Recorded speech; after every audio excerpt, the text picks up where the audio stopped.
In the US, the average annual expenditures per capita on cuts is over $7,000. The breakdown is shown in this chart. We group those expenditures into three areas. Cuts direct personal expenditures are the average US household's second largest one after housing. These expenditures come largely from the many costs of personal vehicle ownership and operation and/or transit or intercity trip charges. The second biggest expenditures are hidden in the costs of all goods and services. The numbers given here are the sums of the revenues of the associated freight entities. Some, like oil, may be partially embedded in the direct costs, like vehicle fuel. However, operations of non-freight entities can use their own cuts good movements, not indicated in these numbers.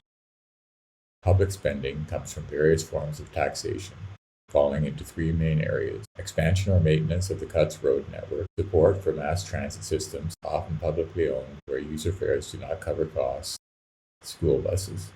For a U.S. net system, there would be a one-time bill cost that would be less than 30% of the cut's annual expenditures. A 20-year amortization of those capital costs would have annual per capita costs under $200. Net's annual maintenance costs would be well under $100 per capita. Operating costs would largely disappear as human labor requirements are eliminated, and energy would be generated from renewable sources as well as stored and distributed using equipment whose build costs are part of the noted capital costs. Ongoing improvements like extensions of the WAN network into greenfield areas or building the WAN backbone, if or when that would occur, would be much less. Part of those costs would be offset by exploiting redundant cuts capital assets. There are various options for how these costs could be recovered. We assume here public ownership of all assets. That is basically just replacing the cuts public road, transit, and school bus ownership and operation with the far cheaper Nets asset ownership and operation. No trip fees would be charged for passengers or most goods. There are two main sources of operating costs for a transportation system: labor involved primarily in vehicle control and goods handling, the consumption of energy for vehicle propulsion. Nets eliminates the former. Energy demand for passenger and freight trips within a landmass is reduced to less than 10% of cuts road, rail, and air demands. What is required is electricity produced using solar and wind facilities built as part of the Nets deployment. The details of that are discussed soon. Nets has no labor operating costs as all functions involving vehicle control and goods handling are 100% automated. All Nets automation is based on simplifying a task to be automated first.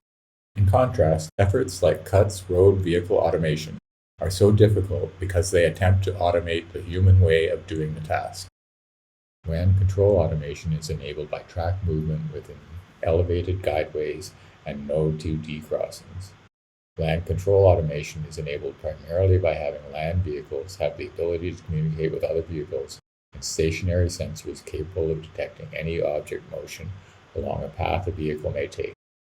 Each vehicle also stores detailed knowledge of all stationary objects in its land neighborhood, making navigation trivial. Nets goods handling is based on the following model. All buildings in a land neighborhood would have associated loops for Nets boxes. These would typically be secure receptacles near a building entrance. For larger residential buildings, these are simply an analog of the existing mailboxes, but able to support large packages and accessible by a land vehicle. During delivery, land vehicles would use a provided electronic key to open the receptacle. They would push Nets boxes off their trailer into the receptacle. During pickup, they would pull Nets boxes out. The telescoping poles, which do the pushing and pulling, have a switching magnet on their ends that attaches to permanent magnets embedded in the sides of the reusable Nets boxes. The bed of the trailer on which the boxes are carried can be tilted, and the vehicles can position the trailer laterally. Land vehicles perform the same function for loading and unloading the boxes onto WAN vehicles, configured to carry Nets boxes. The boxes come in various sizes and with a range of internal packing structures and materials. The dimensions and internals are specified when a box is requested. Empty boxes can be delivered prior to being filled with goods to pick up. Among other things, it provides the Nets version of checked bags for intercity passenger trips. Instead of using luggage, the travelers just request the needed boxes, Empty ones of the requested sizes are delivered. After filling, these would be placed in the nearest land loop receptacle.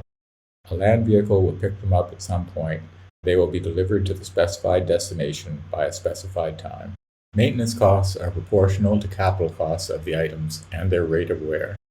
We soon show that WAN and land vehicle fleet capital costs are 1,000 to 10,000 times smaller than CUTS vehicle fleets. The vehicle maintenance cost is then largely irrelevant. The maintenance cost we are concerned with is then the WAN guideway wear. CUTS guideway wear grows at least as a cube of the per axle or wheel load of the vehicle for vehicles in the mass range of the CUTS vehicles. Wheel bearings translate the rotational motion of the wheels into the linear motion of the vehicle. Bearings also have wear proportional to about the cube of the load. With 8 small wheels per bogie and 2 bogies per car, WAN has per wheel loads under 200 newtons. If the cubic relation applied down to such small loads, a 1-ton car would cause about 15,000 times the wear of the WAN vehicle on its bearings and guideways. 10-ton commercial vehicles would increase that by a further 1,000 times.